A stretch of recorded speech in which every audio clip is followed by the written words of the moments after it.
Hey everyone, welcome to the Middle School Visual Arts PLC group. My name is Alicia Montgomery and I'm the moderator for this group. It was created with you in mind. Our goal is to collaborate and support each other as we navigate the craziness of teaching middle school visual arts. Whether you're the only one in your group or one of many, we know you're going to find things here that you'll like. So make sure that you share our group, make sure you subscribe so you don't miss out on any notifications, and make sure you participate in posts and discussions. All right, today, this series, we're going to be talking about working with ceramics and specifically a Japanese tea bowl project. So I'm going to talk to you a little bit about how I prepare for this lesson, how I get everything set up, how I handle materials with my students.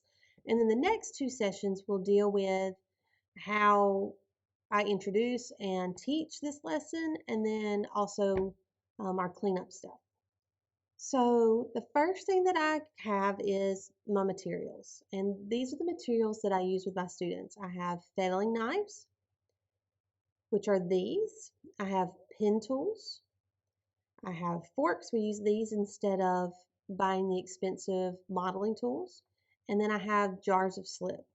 The jars of slip, I just use baby food jars or old yogurt, like the glass yogurt jars. I'll use those for our slip containers. They also probably want a sponge of some sort. Um, we have clay. We use an earthenware clay or a terracotta clay. And then you also want to have some type of board or surface for them to work on so that it doesn't stick to your classroom tables. I've made my own boards and they look like these. I just took and bought a big sheet of plywood and I cut it down into, I think these are 12 by 12 square. And then I bought a roll of canvas and we cut those down and just wrapped them around it and used a staple gun and stapled them on the back. The way I set this up is I have these colored trays for each group, and there's usually 4 to 6 students in each group, depending on how large my class size is. And so I'll put the number of tools that I need for that group on there. This one's set up for 6. I'll make sure that they have the fettling knife, the pen tool, the fork, the slip jars, and then I'll have just a stack of workboards beside it. So the way I distribute these is I will put the trays on the table, and so here you see all of them on the counter for each group that I have. I have 5 groups. And then this is this was an old lab desk. And when they were remodeling our building, they were getting rid of all of these. And it was one of those that had the mirror that was attached to the top so students could see it. I took the mirror off and then I just used this for clay. So because I teach 6th and 7th grade, this makes it real easy for me to roll it back out of the way when my 7th graders come in so that we can move on to what our new project is and I don't have to worry about them playing with the clay or the tools or things like that. So you'll see all of my workboards are stacked up here. I have my clay usually on this on this corner. There's a bucket with extra tools here in case something gets broken or we need some kind of specialty tool. And then I have a few of the wooden modeling tools here and then some of the scrapers for those students that may have a little bit more experience or that need a little bit of extra help smoothing out or things like that. So what my students will do is when it's time for them to get their clay, I just stand at this corner of the desk or the table and let them make a line. I call them one group at a time, and they just come and they get a board, and then I put their clay on the board, and then they go back to their seat and get started. So that's a really efficient, quick way.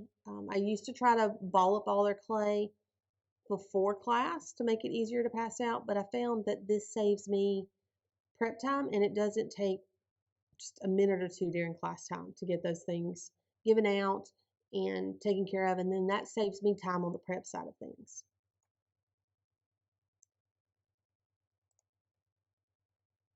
Right at the end of class each day when we're ready to clean up, I have a materials person each group, and each materials person will check and make sure that all the materials are back on their tray, really nice and neat. They'll make sure that there's one there for each person in their group. They'll make sure they count them and line them up, and then they'll bring their tray back to the counter where they got it from. I will quickly come by and check and make sure I have all the tools and materials before I let anybody leave my classroom.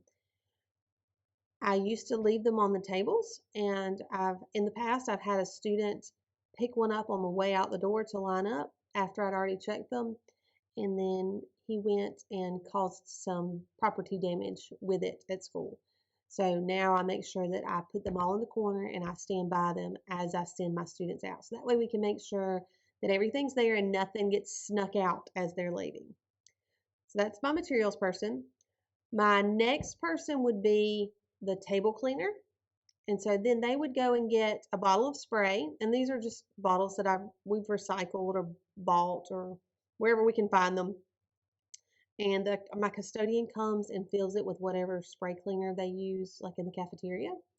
And so I will have that person spray the table lightly, and then we got these recycled cleaning cloths that my custodian gets me also. And we use these because they're a little bit better, a little bit more absorbent. They pick up a little more of the clay than the regular school paper towels. So that's what we use for that. And then I will come around and take up their clay sculptures. So that way, if anything gets damaged or broken, it's my fault and they can't blame it on another student or anything like that. So I'll come around and take those up, and I have a nice rolling cart like this.